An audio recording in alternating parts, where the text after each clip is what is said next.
কদিন ধরেই রাজপথে আন্দোলনকারীরা কোটা সংস্কারের দাবিতে রাজপথে জীবন দিতে হয়েছে বেশ কয়েকজনের। কোটা ইস্যুতে কথা বলেছেন নাটক, সিনেমা ও সঙ্গীতের বহু তারকা। এমন পরিস্থিতিতে বাংলাদেশ চলচ্চিত্র সমিতির সাবেক সেক্রেটারি নিপুণ আক্তার দিলেন বিবৃতি, সেটিও সমিতির প্যাডে।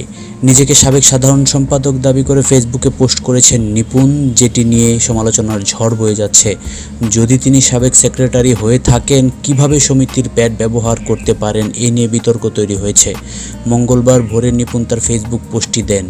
নিপুণ বিবৃতিতে বলেছেন, বাঙালির সবচেয়ে গৌরবময় অধ্যায় 1971 এবং আমাদের মহান মুক্তিযোদ্ধারা তাদের সর্বস্ব বাজি রেখে পরাধীনতার শৃঙ্খল থেকে মুক্ত করে স্বাধীন সার্বভৌম এই বাংলাদেশ রাষ্ট্রের জন্ম দিয়েছেন। মুক্তিযোদ্ধাদের এই ঋণ আমরা কোনোদিন শোধ করতে পারবো না, কিন্তু বাঙালি তার শেষ বিন্দু রক্ত দিয়ে হলেও মুক্তিযোদ্ধাদের প্রতি বিনম্র শ্রদ্ধা জানিয়ে যাবে। সেখানে আরও উল্লেখ করা হয়, কোটা সংস্কারের যৌক্তিক আন্দোলন নিয়ে আমাদের কিংবা রাষ্ট্র কারো কোনো বিভেদ নেই।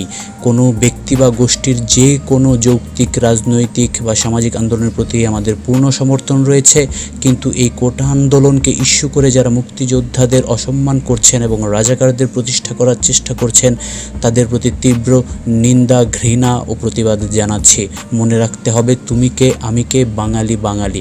এই স্লোগান বাঙালি জাতির সবচেয়ে গর্বের স্লোগান, জয় বাংলা। এই ধরনের একটি পোস্ট দিয়েছেন নিপুণ।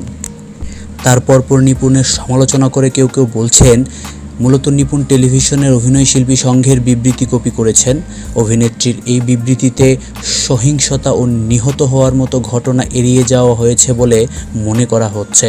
এদিকে ফেসবুক বিবৃতি দেওয়ার পর থেকে নেটিজেনরা তুলাধুনো করছেন নিপুণকে। তো বন্ধুরা, এই বিষয়ে আপনাদের কি মতামত অবশ্যই কমেন্টে জানাতে ভুলবেন না। আর আমাদের ভিডিওটি যদি আপনাদের ভালো লেগে থাকে অবশ্যই লাইক, কমেন্ট এবং শেয়ার করবেন। আর অবশ্যই আমাদের চ্যানেলটি সাবস্ক্রাইব করে আমাদের পাশেই থাকবেন।